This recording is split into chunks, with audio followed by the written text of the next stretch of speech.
নমস্কার। আমি শ্রীকুমার।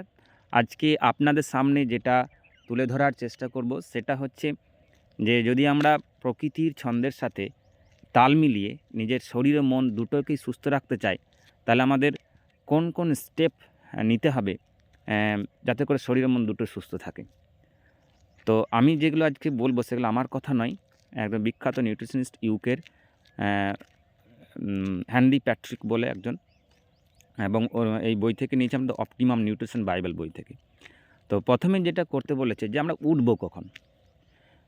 উনি বলছেন যে গ্রীষ্মকালে একটু সকাল, সকাল, কারণ সূর্য তাড়াতাড়ি উঠে যায় প্রকৃতির সঙ্গে তাল মিলিয়ে।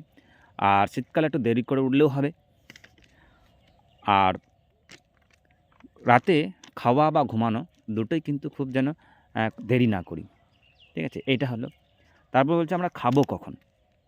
বলছে আমরা অনেক সময় অভ্যাসবশত খেয়ে ফেলি, খিদে না লাগলেও খেয়ে ফেলি।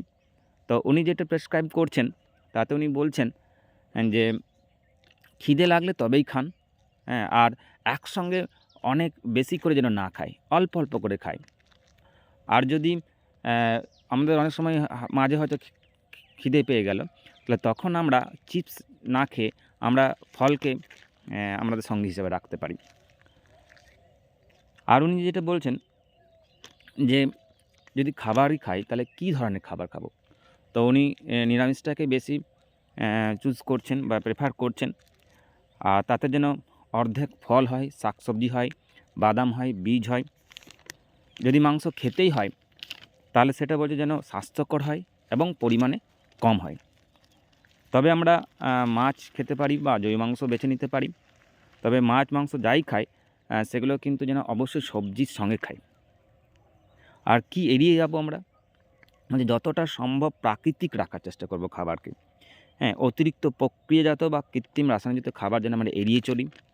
ঠিক আছে? যেমন উনি উদাহরণ দিয়েছেন যে হয়তো আমরা জুস খাচ্ছি। তো সেটা দোকানের জুস না হয়ে আমরা ঘরেই ফলের সেই জুস তৈরি করে খেতে পারি। ঠিক আছে? আর যেটা আমাদের অবশ্যই কন্ট্রোল করতে হবে সেটা হচ্ছে আমাদের সকলেরই কম বেশি মিষ্টি বা বেশি চিনিযুক্ত খাবারের প্রতি আমাদের একটা আকর্ষণ থাকে। সেটাকে আমাদের নিয়ন্ত্রণ করতে হবে। যতটা পারি নিয়ন্ত্রণ করতে হবে। আর কি করব? যে আমরা যদি ফলের রসও খাই তবু সেটাকে যেন আমরা জলের সঙ্গে মিশিয়ে খেতে পারি। আর প্রচুর পরিমাণে জল খাবো যাতে শরীর ভেতর থেকে পরিষ্কার থাকে। আর যেটা একদম মাস্ট সেটা হচ্ছে যে শরীরকে কিন্তু সচল রাখতেই হবে। আর সে সচল রাখতে হবে তার মানে নিয়মিত আমাদের হাঁটতে হবে, ব্যায়াম করতে হবে।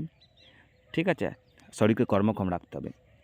বসে থাকলে যেমন শরীরই শুধু অচল হয়ে পড়ে তা নয়, মনও অসুস্থ হয়ে পড়ে। তো আমরা ব্যায়াম অবশ্যই করব। তো এই ছোট, ছোট অভ্যাসগুলো যদি একটু আমরা মেনে চলি, তাহলে আমাদের যে স্বাস্থ্যই সম্পদ যেটাকে আমরা হয়তো সবথেকে বেশি অবহেলা করি, সেই স্বাস্থ্যকে যদি আমরা ঠিক রাখতে পারবো। আর স্বাস্থ্য ঠিক থাকলে বাকি সবই ঠিক। তো থ্যাংক ইউ।